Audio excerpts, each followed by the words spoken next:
Student इससे पहले वाले क्लासेस में हम जो है वो न्यूमेरिकल्स भी सॉल्व कर चुके हैं, चार्ल्स लॉ का और बॉयल्स लॉ का। आज जो हम देखने जा रहे हैं वो एक नया लॉ है, एवोगैड्रो लॉ है।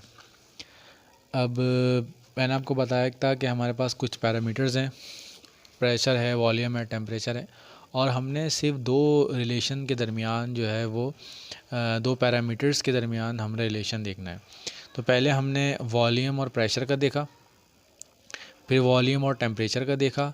अब हम जो देख रहे हैं वो वॉल्यूम और जो भी आपके पास मास है यानी मोल्स हैं या मॉलिक्यूल्स हैं उनके दरमियान जो है वो हम रिलेशन जो है वो देख रहे हैं। ठीक है, तो एक साइंटिस्ट है जिनका नाम अमेडो एवोगैड्रो था। उन्होंने एक बहुत ही ज़बरदस्त किस्म का हाइपोथेसिस पेश किया था, और वो हाइपोथेसिस जो था बुनियादी तौर पर वॉल्यूम और number of molecules of gas के दरमियान था कि आपके पास जो है कोई भी एक गैस है, तो अगर आप जो है वो तादाद को बढ़ाएंगे, किसकी, यानी अमाउंट ऑफ सब्सटेंस को बढ़ाएंगे, मोल्स को बढ़ाएंगे या मॉलिक्यूल्स को बढ़ाएंगे, तो आपके पास जो है वो वॉल्यूम की मिकदार जो होगी वो क्या होगी। तो इसकी भी जैसे भी हम पहले पढ़ के आए थे, इसकी भी जो है वो हमारे पास दो जो है वो इसकी डेफिनेशंस हैं, और उन डेफिनेशंस को हम समझ लेते हैं। सबसे पहले देखें, उन्होंने जो था वो एक जो है वो इंस्ट्रूमेंट में गैस भरी गई, इंस्ट्रूमेंट होते हैं जिसके ज़रिए आप वॉल्यूम वगैरह को मेजर करते हैं। तो इसमें उन्होंने सबसे पहले क्या किया कि भाई 1 मोल जो था वो आपने 1 मोल ऑफ नाइट्रोजन लिया, यानी उन्होंने उसके अंदर 14 ग्राम लिए। ठीक है, सॉरी 28 ग्राम ले ली, नाइट्रोजन था 28 ग्राम ले लिए इसके। और जब आपने नाइट्रोजन के 28 ग्राम्स लिए, 1 मोल लिया, और उसका आपने वॉल्यूम चेक कर लिया, तो उसका कुछ ना कुछ क्या था, वॉल्यूम था। अच्छा, फिर उन्होंने क्या किया, इसका जो वॉल्यूम था मोल्स का, मोल का जो वॉल्यूम था, मोल जो था वो आपने इसके क्या कर दिए, 2 मोल्स कर दिए। जब 2 मोल्स थे तो उन्होंने देखा कि भाई ये जो आपके पास वॉल्यूम था पहले से क्या हो चुका है, डबल हो चुका है, यानी पहले जितना था अब उससे क्या हो चुका है, डबल हो चुका है। फिर उन्होंने तीसरा कंड लिया, उसमें आपने 3 मोल ले लिए। जब उन्होंने 3 मोल दिए तो वहाँ जब देखा तो वहाँ जो बात समझ में आई वो ये है कि अब जो आपके पास वॉल्यूम था इंस्ट्रूमेंट के ज़रिए उन्होंने मालूम किया, तो जब इंस्ट्रूमेंट के ज़रिए मालूम किया तो यहाँ ये बात समझ में आई कि जो भी वॉल्यूम ऑफ द गैस है पहली डेफिनेशन के मुताबिक वो डायरेक्टली प्रोपोर्शनल है नंबर ऑफ़ मोल्स के। जितने ज़्यादा नंबर ऑफ़ मोल्स होंगे उतनी ही ज़्यादा आपके पास जो होगा वॉल्यूम होगा।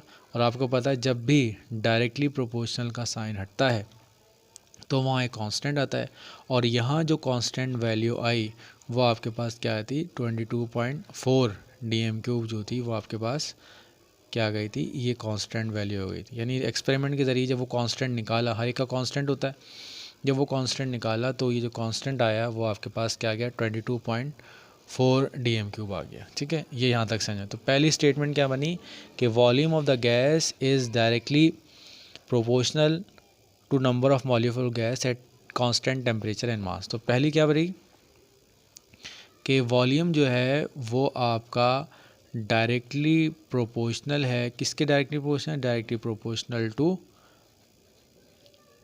प्रोपोर्शनल टू नंबर ऑफ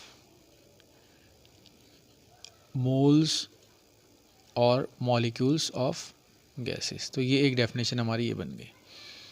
अच्छा, इसके बाद उन्होंने क्या किया, उसके बाद उन्होंने क्या किया कि भाई उन्होंने एक कंटेनर लिया, जिस तरह जिन्होंने क्या, उस कंटेनर में उन्होंने जो है वो क्या किया, ऑक्सीजन की गैस ली। ऑक्सीजन के जो थे वो उन्होंने 1 मोल ले लिया। जब 1 मोल लेने का मतलब 32 ग्राम। ठीक है, तो ये आपके पास क्या हो गया, 1 मोल हो गया। ठीक है, अच्छा, जब उन्होंने इसका वॉल्यूम नोट किया, वॉल्यूम निकाला, ठीक है, वॉल्यूम कुछ ना कुछ आया, फिर उन्होंने क्या किया, एक गैस ली, दूसरी सल्फ़र डाइऑक्साइड गैस ली, और इसका जो ग्राम था आपको पता है सल्फ़र डाइऑक्साइड का 64 होता है। जब इसका इस 1 मोल ऑफ गैस का जो है वो वॉल्यूम देखा तो उसका भी एक वॉल्यूम आ रहा था। इसी तरह से जब उन्होंने कार्बन डाइऑक्साइड गैस ली 1 मोल और उसके 44 ग्राम लिए उन्होंने, तो उसका भी जो है वो ख़ास वॉल्यूम आया। लेकिन जो सबसे अहम चीज़ थी वो नोट करने की ये थी कि आपके पास जब सारी की सारी गैसेस कि आपकी अमाउंट सेम है, सारी गैसेस की अमाउंट सेम है, तो वॉल्यूम कितना आ रहा है। तो जब आपने उनका अमाउंट देखा, अमाउंट लिया, सेम अमाउंट लिया, यानी मोल सबके सेम लिए, तो वॉल्यूम को देखा तो इंस्ट्रूमेंट के ज़रिए पता लगा कि आप किसी भी गैस का वॉल्यूम ले लें, 1 मोल ले लें, उन सब का जो आपके पास वॉल्यूम आता है वो 22.4 DM³ आता है। ठीक है, यानी कि आपके पास, अगर आपके पास क्या हो, आपके पास क्या हो, कोई आपके पास एक गैस है, ठीक है, अगर उसके मोल सेम है। अब मोल सेम होने का मतलब क्या है, इसके अंदर जो नंबर ऑफ़ मॉलिक्यूल्स हैं वो आपके पास क्या सेम, ये आप पढ़ चुके हैं पहले कि अगर एक मोल होगा तो एक मोल में मॉलिक्यूल्स की तादाद 6.02 × 10⁻23 होगी। तो यहाँ से जो बात आपको समझ में आ जाना चाहिए वो बात समझ में आ गया, equal volume of all gases. अगर आपके पास जो है सारी गैस के इक्वल वॉल्यूम मौजूद है, क्योंकि वॉल्यूम सबका सेम आया था, अगर आपके पास इक्वल वॉल्यूम मौजूद है तो उस equal volume of all gases जितनी भी होंगी, ठीक है, वॉल्यूम सबका बराबर होगा, तो उसके अंदर जो नंबर ऑफ़ मॉलिक्यूल्स की तादाद होगी वो भी आपके पास क्या होगी, सेम होगी। तो इसकी जो दूसरी डेफिनेशन बनी वो क्या बनी, equal volume of all gases, क्योंकि यहाँ पर जितने भी गैसेस के वॉल्यूम थे वो सारे सेम थे। Equal volume of all gases contain same number of molecules, contains same number of molecule. अब सेम नंबर ऑफ़ मॉलिक्यूल्स क्यों है, यानी इस वजह से हैं कि आपको पता है कि जब उन्होंने लिया था वो सबका 1 मोल लिया था। अब जब 1 मोल लिया था वॉल्यूम सबका सेम आया, और जब सेम आया तो इससे की कंक्लूज़न निकाला कि अगर आपके पास वॉल्यूम सेम हो तो वॉल्यूम सेम होने पर जो पार्टिकल्स की तादाद होगी वो भी आपके पास क्या होगी, सेम होगी। ये हमारे पास क्या था, एवोगैड्रो लॉ था। अच्छा, इसमें क्या था, एवोगैड्रो लॉ में आपका प्रेशर और टेम्परेचर जो है वो आपके पास क्या है, प्रेशर एंड टेम्परेचर हमारे पास क्या है, कांस्टेंट है। और इसके लिए जो हम कंडीशंस रखते हैं वो क्या रखते हैं कि अगर आपके पास जो है प्रेशर आपके पास 1 atm हो और टेम्परेचर हमारे पास क्या हो, 0 सेंटीग्रेड हो, मींस 273 केल्विन हो, तो जो भी गैस और उसका नंबर ऑफ मोल 1 हो, 1 मोल हो, तो उसके अंदर जो वॉल्यूम गैस ऑक्यूपाई करती है वो 22.4 DM³ जो होती है वो आपके पास क्या होती है, ऑक्यूपाई करती है।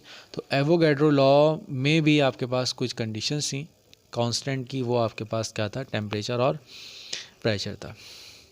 तो स्टूडेंट ये लॉ आपको जो है समझ में आ गया होगा कि वो लॉ क्या है। ये बुनियादी तौर पर वॉल्यूम और नंबर ऑफ़ मोल्स के दरमियान रिलेशन है। जितना ज़्यादा आपके पास नंबर ऑफ़ मोल्स होंगे वॉल्यूम आपके पास उतना ही ज़्यादा होगा, डायरेक्ट का रिलेशन है। और दूसरा क्या है कि अगर आपके पास मुख्तलिफ़ गैसेज़ हैं, उन सब के वॉल्यूम आपके पास सेम है, तो आपके पास नंबर ऑफ़ मॉलिक्यूल्स भी आपके पास क्या होंगे, सेम होंगे। और दूसरी तरह जो आप डिफ़ाइन कर सकते हैं, अगर नंबर ऑफ़ मॉलिक्यूल्स की तादाद सेम है तो फिर आपके पास जो वॉल्यूम आएगा वो भी आपके पास क्या आएगा, सेम आएगा। दोनों तरह से आप इसको देख सकते हैं।